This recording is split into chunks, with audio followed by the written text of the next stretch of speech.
I never expected to be in a battle with my HOA, but when they falsely claimed that my orchard was a public retreat zone and began building on my land, I knew I had to fight back. What would you do if strangers started camping on property your family had owned for generations, and a corrupt HOA president with a judge for a husband was behind it all? It started early Saturday morning. The sound of dirt bikes buzzed through the citrus trees, waking me up at 7 a.m. I rolled out of bed, disoriented and already angry. Who would be riding through my grove? I threw on my boots and rushed outside.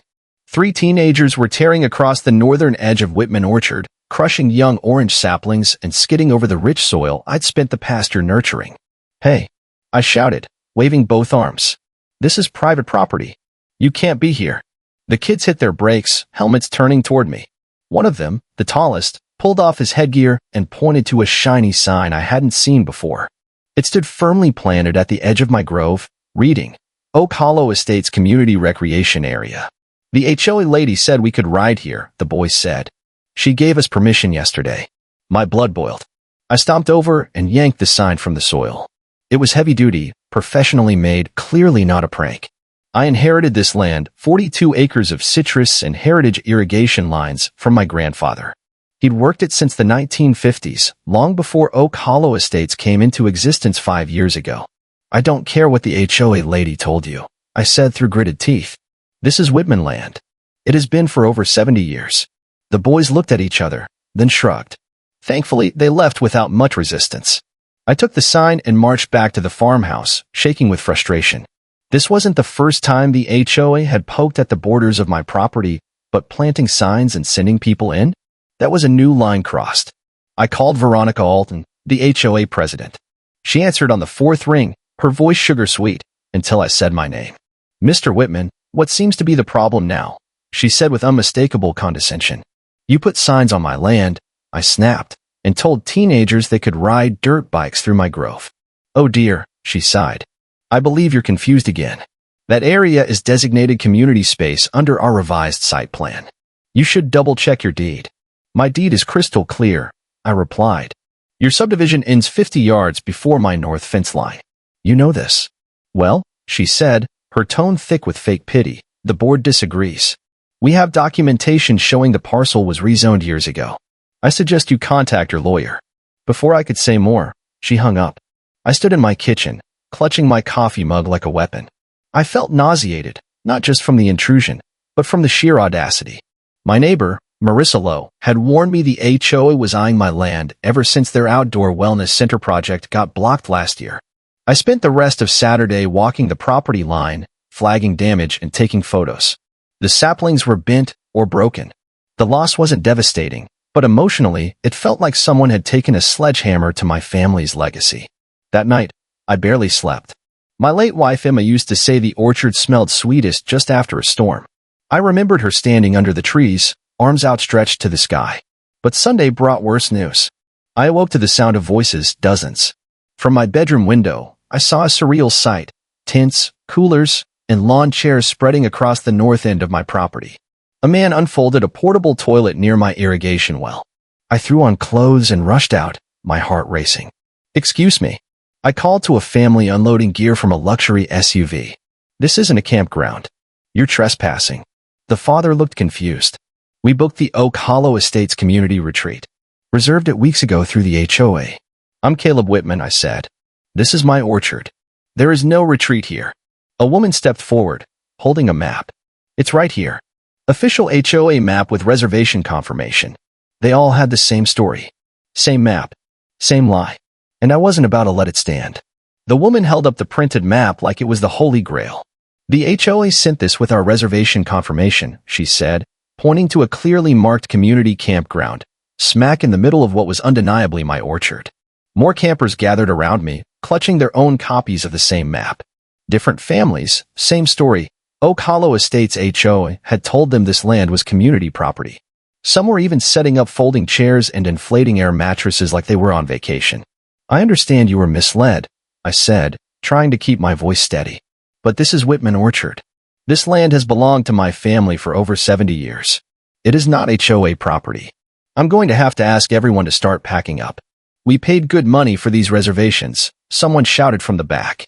"That's between you In the HOA, I replied firmly. I suggest you contact Veronica Alton for a refund. Just then, I noticed a black Range Rover creeping up the dirt access road.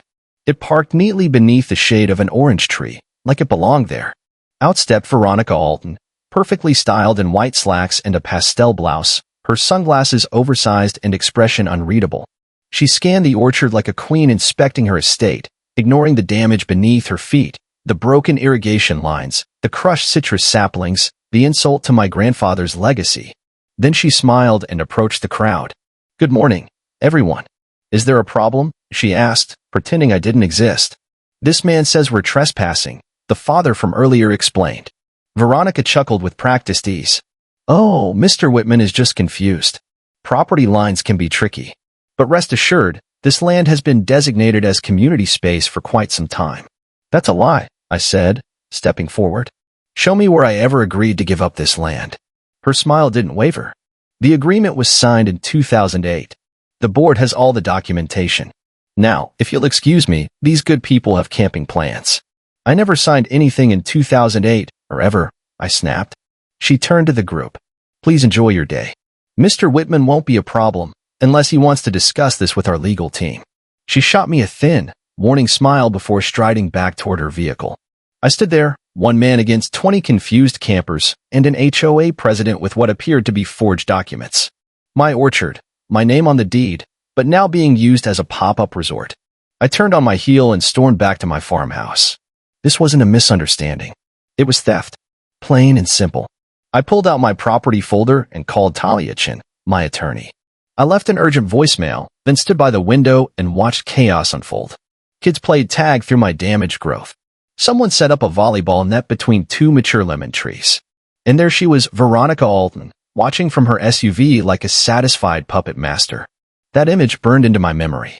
I grabbed my camera and began taking photos of everything. This wasn't over. Not by a long shot. By Monday morning, I was sitting across from Talia, spreading printed photos across her desk. "They installed a portable toilet right here," I pointed, "near my irrigation main. No permits, no permission, and they're calling it a community retreat." Talia studied the photos carefully. "This is serious. And if they forge documents? They claim I signed something in 2008. I didn't," I said. "We need to see the original. I'll call their legal rep now." She put the phone on speaker. A calm voice answered. "Yes, we have documentation.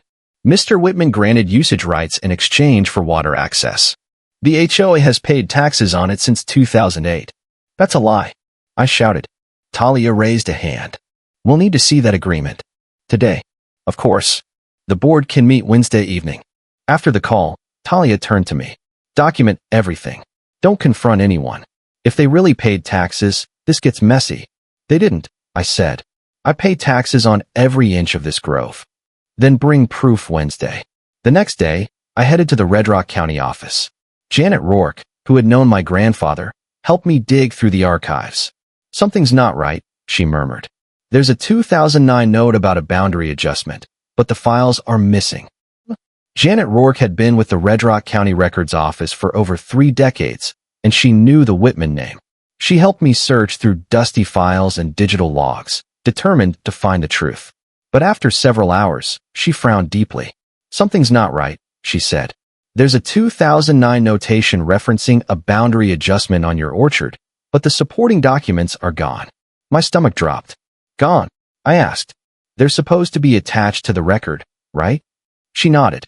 "The system shows it was logged, but the actual paperwork, it's missing from the file." She looked visibly unsettled.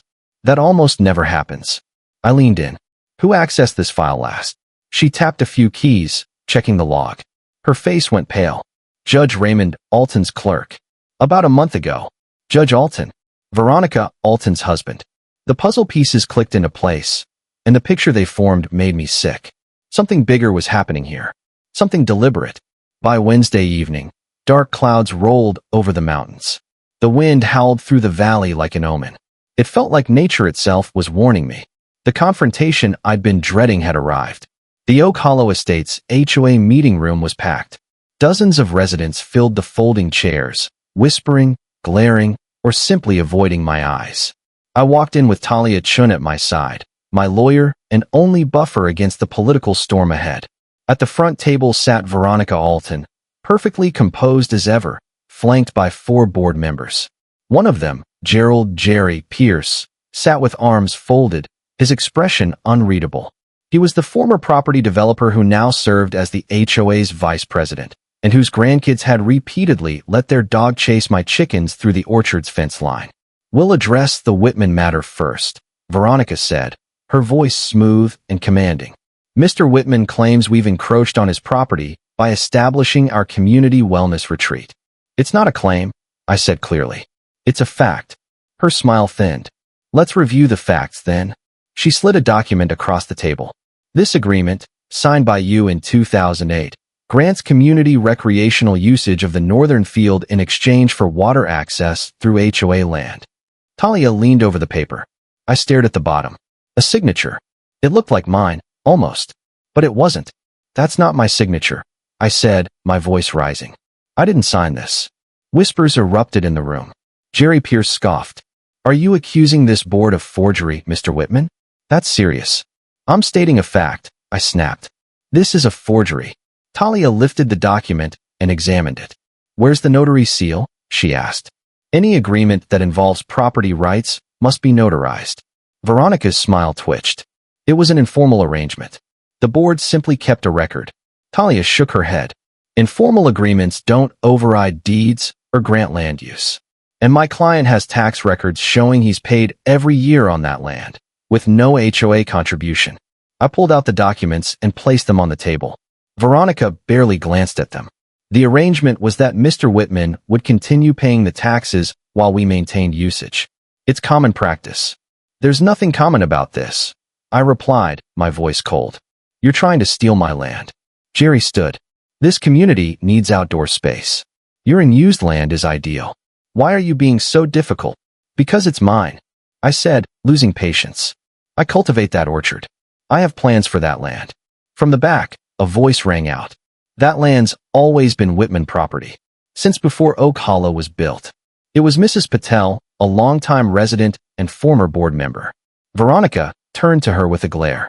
"Unless you have documentation, personal memories aren't relevant." The room was close to boiling. Arguments erupted between rows. Just then, I saw Marissa Lowe, my neighbor, slip in quietly near the back. She caught my eye and gave a subtle nod toward the door. Talia noticed too. "Let's take a 5-minute break," she said loudly. Outside, under the canopy of dark clouds, Marissa pulled me aside. "Caleb," she said, her voice hushed. "They're not just after your orchard for picnics. I overheard Veronica on the phone last week. She's working with a developer."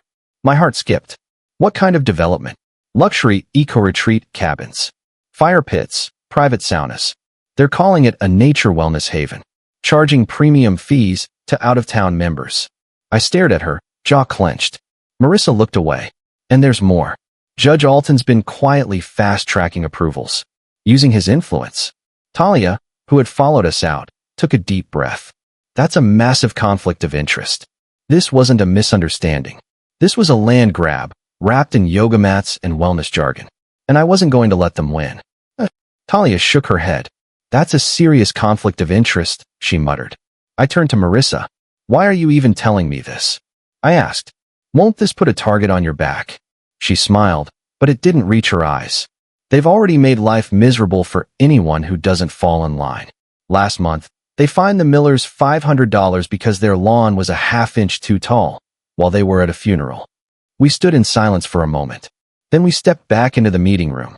But something had shifted inside me. This wasn't just about my orchard anymore. It was about stopping the kind of bullies who had turned Oak Hollow Estates into a weaponized playground for the powerful. I felt a fire in my chest. This fight wasn't only mine. It belonged to every decent person forced to smile through clenched teeth at HOA tyranny. Veronica Alton resumed the meeting with that same composed voice. "The board has officially voted to move forward with the Community Recreation Development Plan for the North Grove," she announced. "If Mr. Whitman continues to interfere, we will be forced to pursue an injunction." "On what grounds?" Talia asked, clearly ready for war. Veronica's cold smile didn't budge. "His actions are disrupting a service we've offered the community for years. Judge Alton has already reviewed the matter informally and sees no legal issue with our position. The room went dead silent. A judge, her husband, had reviewed the case involving her HOA. As the meeting adjourned, I watched residents shuffle out, most avoiding my eyes. The air buzzed with tension and complicity. Then Gerald Pierce approached me, standing a little too close. "You're fighting a losing battle, Whitman," he said under his breath. "This weekend is our annual summer barbecue. It's happening in the North Grove, whether you like it or not. County officials will be there. Press, too. You be smart to stay away." He walked off before I could respond. Marissa touched my arm. "Their lawyers will eat you alive," she whispered. "Be careful." That night, I couldn't sleep. My thoughts raced with fury, frustration, and something deeper resolve. As I walked my land, flashlight in hand, I spotted something new glinting under artificial lights. My breath caught. Floodlights had been installed on the edge of my orchard, and under them, a crew of contractors was hard at work. Pipes, tools, bricks, something was being built. I got closer. A permanent restroom facility, with drainage lines. On my land. My hand shook as I raised my phone and began snapping photos. Each click of the shutter felt like proof, like ammunition. Then headlights appeared behind me. A sleek black SUV crept forward, stopping inches from where I stood. The window rolled down, and there she was, Veronica Alton, calm, pristine, and utterly menacing. "Trespassing at night, Mr. Whitman," she said, her voice syrupy. "That's not very neighborly." "You're the one trespassing," I snapped. "This is my orchard, and I've got the documents to prove it." I lifted my phone, and I'm recording this conversation. She chuckled. A low, chilling sound. "Your property ends at the creek," she said. "Check the county records. And delete that recording, if you know what's good for you." Then she rolled up her window and drove off, her taillights cutting through the darkness. Back inside, I pulled out my grandfather's old wooden chest. It still smelled faintly of cedar and oil. Inside was everything: water rights documents, survey maps, land use permits, and the original deed. Yellowed with time, but still legally sound. Clear boundary markers. My land extended a quarter-mile past the creek. At first light, I drove straight to the Red Rock County Clerk's office. Ms. Walker, the veteran clerk who had worked there for 30 years, took one look at me and frowned. "You look like you haven't slept, Caleb." "I haven't," I said. "The HOA claims my North Orchard isn't mine anymore.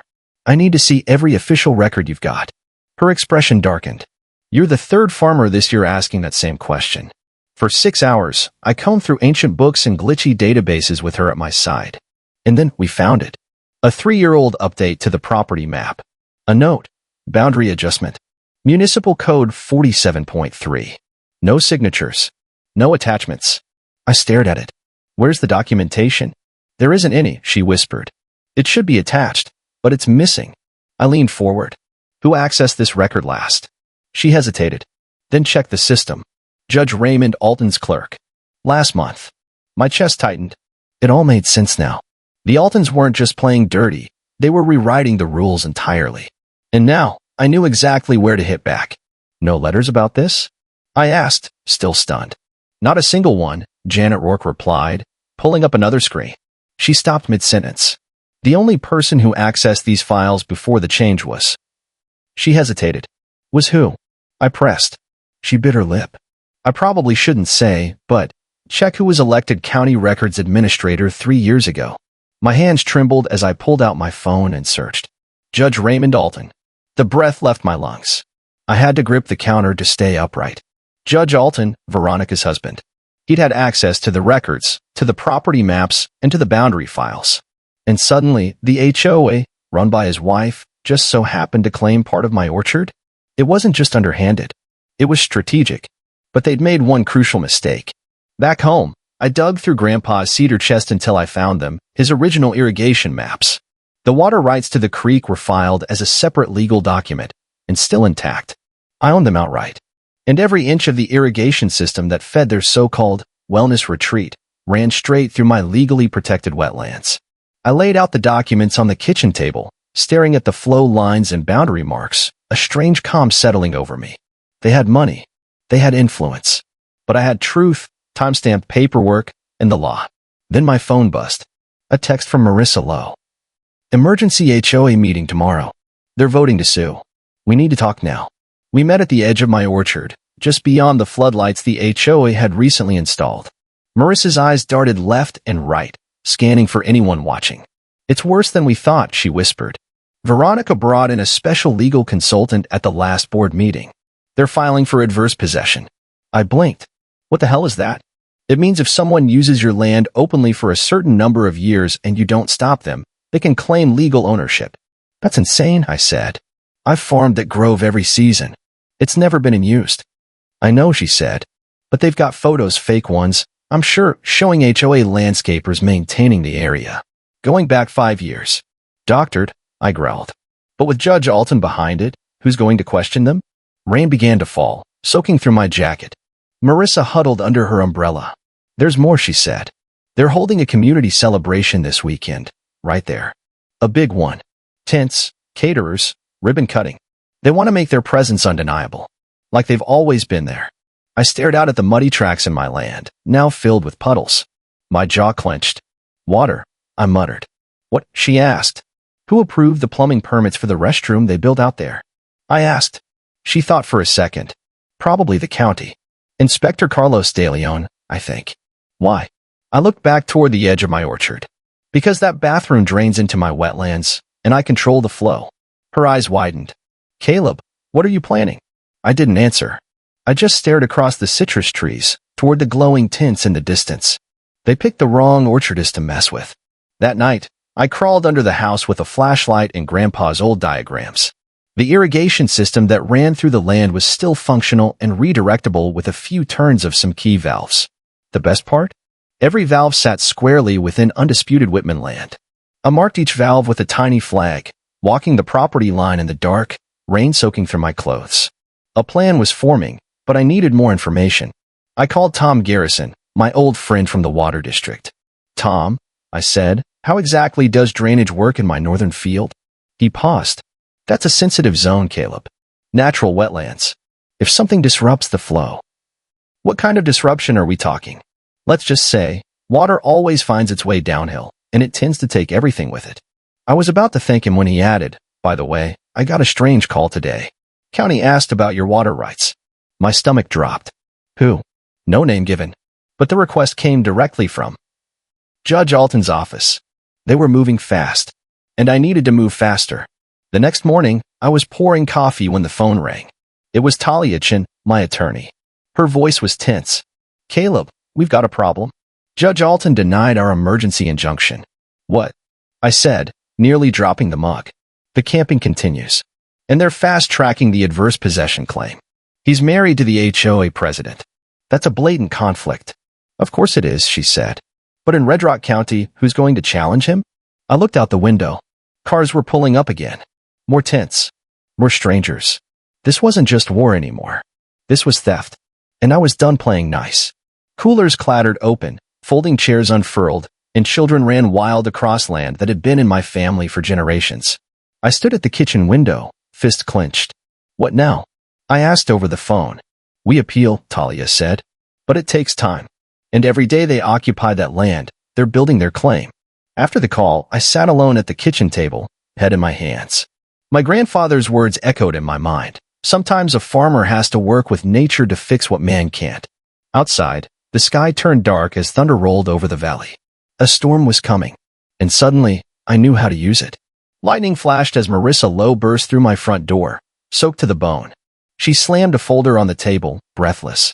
"They're planning to bulldoze your winter crops next week," she said. I grabbed these off Veronica's printer. I flipped the folder open. Detailed plans stamped with Oak Hollow Estates eco-retreat expansion. My stomach twisted. Sketches of private glamping decks and fire pits spanned the entirety of my north field, my orchard, as if it had never been mine. "How did you get this?" I asked. "I clean her house on Tuesdays," Marissa said. I was darting to the window. She left them out, thought I wouldn't look. "Why are you helping me?" I asked quietly. "You know what this could cost you." Her face hardened. "My grandparents lost their land the same way. Paperwork tricks and pressure.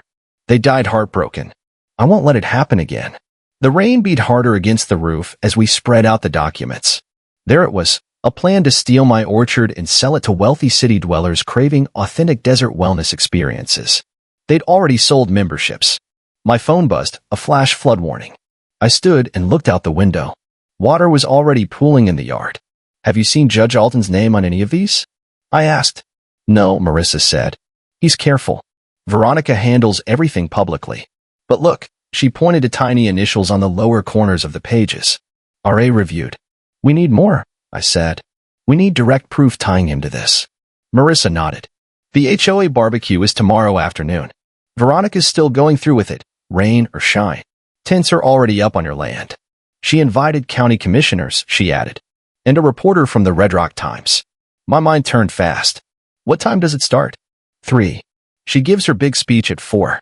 I walked to my grandfather's old desk and opened a worn leather journal. Inside were his original irrigation plans, diagrams of how water flowed from the creek through our wetlands and into the lower fields, naturally filtered and gravity-controlled. How does this help? Marissa asked. They hooked their bathroom into my irrigation system without permission, I said. The pipes run through my undisputed land before reaching the campsite. Her jaw dropped. So you control the water flow? Exactly. And with this storm, I looked out at the intensifying rain. Caleb, what are you going to do? She asked. I showed her the journal. Nothing illegal. Just going to restore the original flow, disconnect the unauthorized pipes. Let nature do the rest. The next morning, the rain was even heavier. I watched through the window as crews scrambled to stabilize tents in the mud. Veronica Alton barked orders from her black Range Rover, seemingly unfazed by the chaos. I threw on my heaviest raincoat and boots and headed to the barn. Buried behind hay bales was the old irrigation control panel. My grandfather built it himself, simple levers and valves that redirected water through various zones of the orchard. I studied the plans for an hour. Every turn mattered. I wasn't going to pump anything illegal into their setup. That would cross a line. I was simply going to disconnect the unauthorized system they had no right to use. That alone would force the storm to take over. At noon, I made my move. 3 valves needed to be adjusted. The first 2 were easy, tucked behind barrels in my barn. But the third, that one meant crawling under the old equipment shed. Rain pelted the metal roof above me as I dragged myself through the mud. It soaked through my clothes, chilling me to the bone. I reached the rusted valve handle and forced it open with a groan of metal on metal.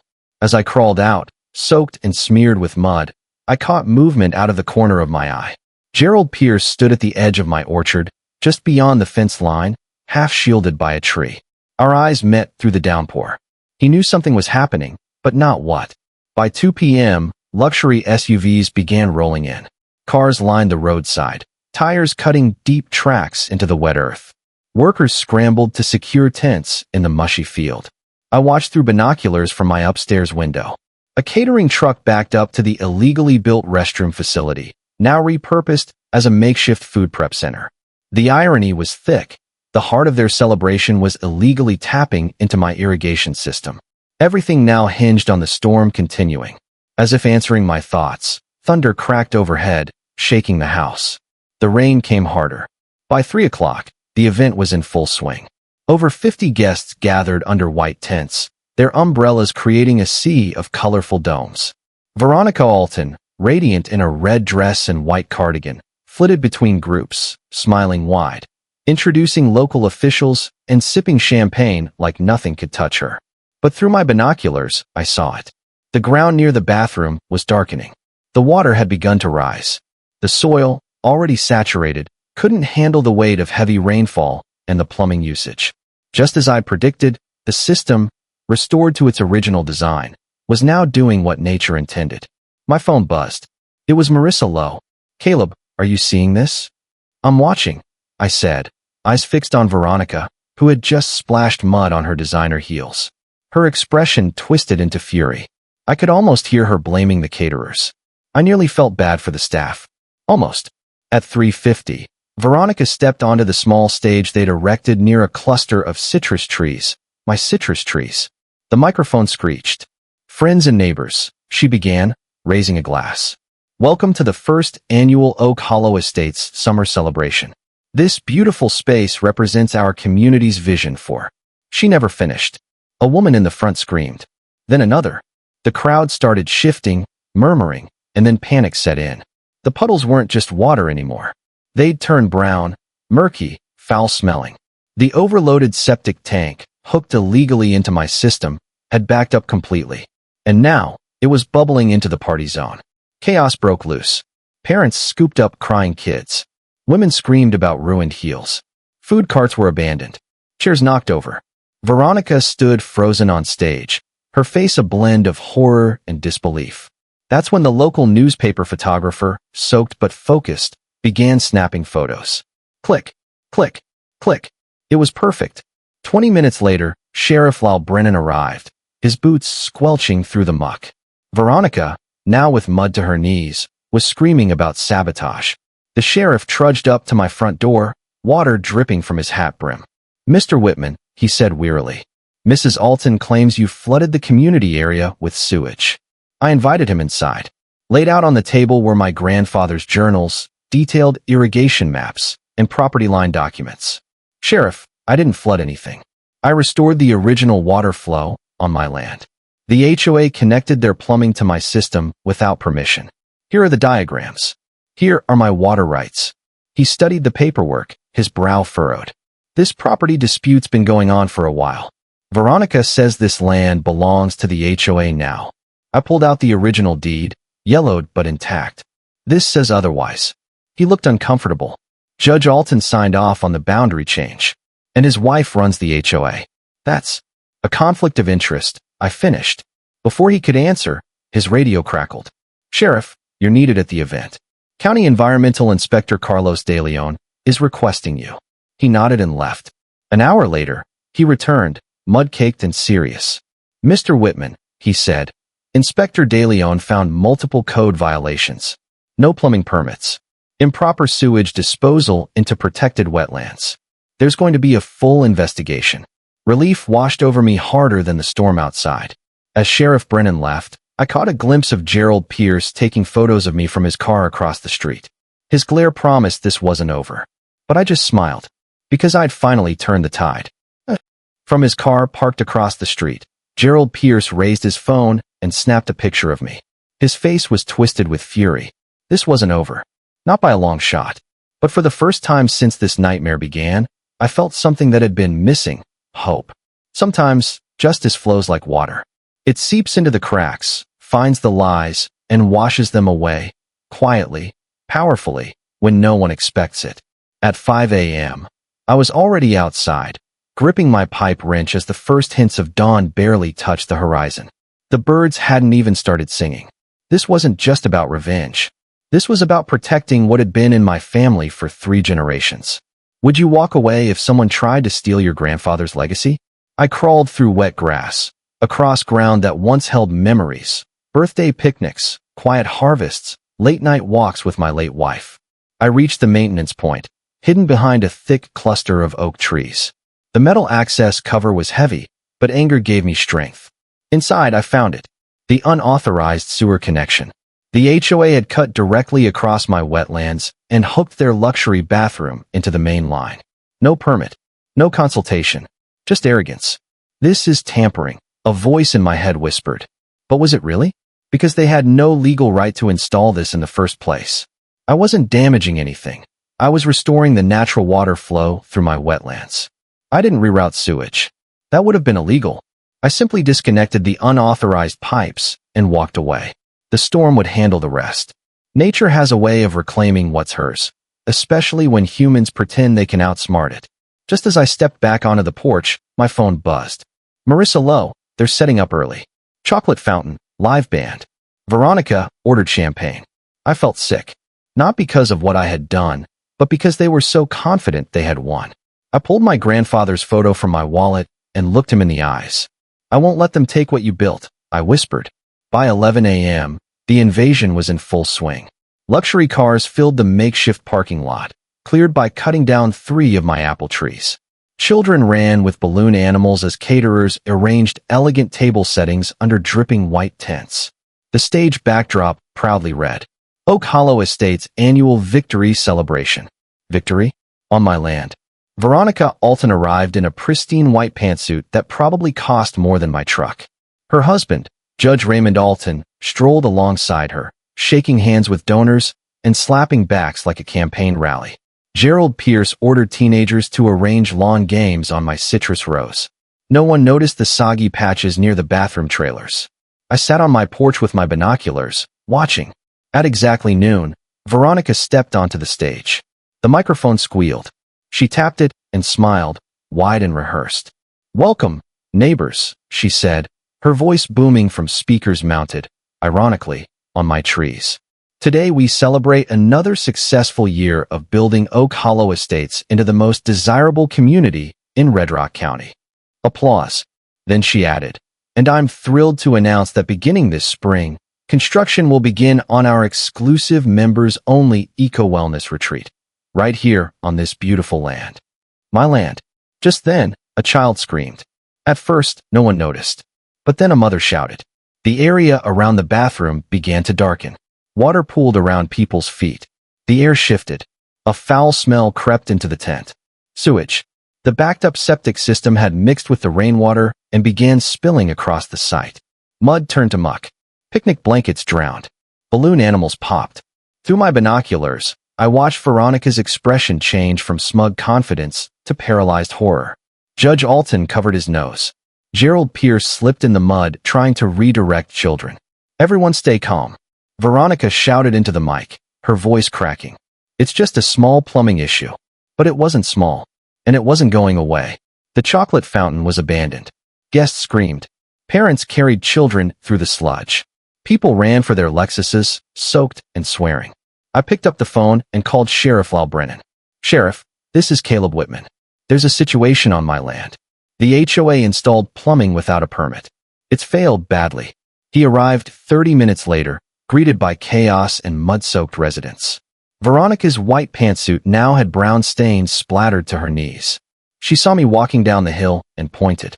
"He did this. He sabotaged our event." Sheriff Brennan looked like he needed a drink. "Mrs. Alton, do you have permits for this plumbing work?" Sheriff Lyle Brennan asked. Her mouth opened and closed like a fish out of water. No answer. I handed the sheriff my folder, each page crisp with decades of truth. "This is the original property line survey from 1978, I said. "This one's the water rights certificate. My family has controlled all irrigation through the creek and wetlands for generations. And here's where they installed plumbing, without permits, without an environmental impact study, and without my consent." Sheriff Brennan flipped through the documents, nodding slowly. "Mr. Whitman here says he simply disconnected unauthorized plumbing on land that legally belongs to him." He turned to Veronica Alton. "Did you get construction permits for any of this?" Before she could answer, Judge Raymond Alton stepped forward. "Lyle, surely we can discuss this calmly and—" "That's Sheriff Brennan to you right now, Judge," the sheriff cut in sharply. "And I'm asking about permits." Veronica hesitated, clearly rattled. Meanwhile, the chaos behind them continued. Crying children were loaded into SUVs. People gagged at the smell. I looked up just in time to see Gerald Pierce aiming his phone at me from across the field. His face was flushed with rage. "This means war," he mouthed before disappearing behind his car door. I should have been scared. The HOA had money, influence, and political pull. But watching them retreat, their designer shoes covered in sludge, their tents sagging under sewage runoff, I felt something I hadn't in months. Hope. As Sheriff Brennan scribbled in his notepad, the environmental officers arrived, their trucks kicking up mud. He leaned in and whispered, "You might want to lawyer up, Caleb. They're not going to take this lying down." I didn't have to wait long to find out how right he was. 3 days after the wellness catastrophe, I heard a knock on my door. A man in a slick suit handed me an envelope with a smug grin. "Veronica's lawyer." I opened it. Inside, a stack of legal jargon accusing me of everything short of arson. $2 million in damages for intentional infliction of emotional distress. My stomach turned to concrete. I called every lawyer in Red Rock County. 4 refused outright the moment they heard the name Judge Alton. The 5th was different. Her name was Talia Chin, and her office sat above the local hardware store. She looked no older than 35, with a legal mind sharper than the blade she used to open the envelope. "They're banking on fear," she said, scanning the suit. "But they've made mistakes. Big ones." She pointed to a section. "They're referencing a deed modification from 2008. Did you sign anything that year?" "Never," I said. "Not a word. Not a line. I'd remember." Her eyes gleamed. "Then we've got them for fraud. We just need proof." That afternoon, the universe delivered it. The doorbell rang. Marissa Lowe stood there beside a nervous-looking woman I didn't recognize. "This is Chloe Brennan," Marissa said quickly. "She used to work for the HOA. She has something you need to see." Chloe stepped forward, holding a small USB drive with shaking hands. "I was Mrs. Alton's administrative assistant for 4 years," she whispered. "I was told to scan everything, including files labeled private board business. Stuff I was told never to talk about." She placed the USB on the table. I plugged it in. The files opened to emails between Veronica and Judge Alton. Lines discussing property acquisitions. Attachments showing map edits. And then the smoking gun. An email from Judge Alton. "No one will check the signature too closely. Just make sure the property description matches what we need." My breath caught. This is actual evidence of forgery," I said aloud. Chloe nodded. "They fired me when I questioned a $24,000 invoice for that illegal bathroom install. Called me disloyal." The next morning, a convoy of EPA investigators showed up, following Sheriff Brennan's formal report. They traced illegal chemical discharge through the HOA's plumbing straight into the wetlands, killing fish, frogs, and contaminating soil. Within hours, local news outlets picked up the story. HOA accused of environmental violations and fraud. Judge's involvement raises questions of ethics and power abuse. My phone wouldn't stop ringing. Reporters, law students, neighbors. Then came the biggest shock. Judge Alton recused himself from all property cases in the county, citing personal conflict of interest. His wife went radio silent. No more HOA posts. No more speeches. But the earthquake hit during the emergency community meeting, called to address what Veronica called recent regrettable events. I sat in the back. Every head turned when I entered. Veronica Alton stood at the front of the room, her voice as honeyed as ever as she tried to explain away everything. "Just a series of unfortunate miscommunications," she said, hands folded calmly. That's when Mrs. Patel, a former board member who'd quietly moved to a condo last year, stood up from the back row. She held a worn leather portfolio to her chest, her voice trembling, but loud. "I kept copies of everything," she said. "Every time we were told to approve projects without review. Every time Veronica edited the minutes after we'd signed them. Every dollar paid to her brother-in-law's so-called consulting firm."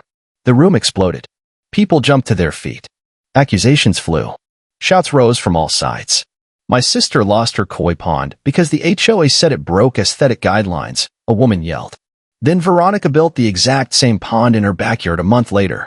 They fined me $500 for parking my work truck overnight," another man said bitterly. "My mother was in the hospital." Gerald Pierce tried to calm the crowd, but any authority he had evaporated under the weight of years of resentment. The room had turned. The dam had broken. In the following weeks, investigations deepened. Neighbors I hadn't spoken to in years showed up at Whitman Orchard. Some brought awkward apologies. Others brought pies and casseroles.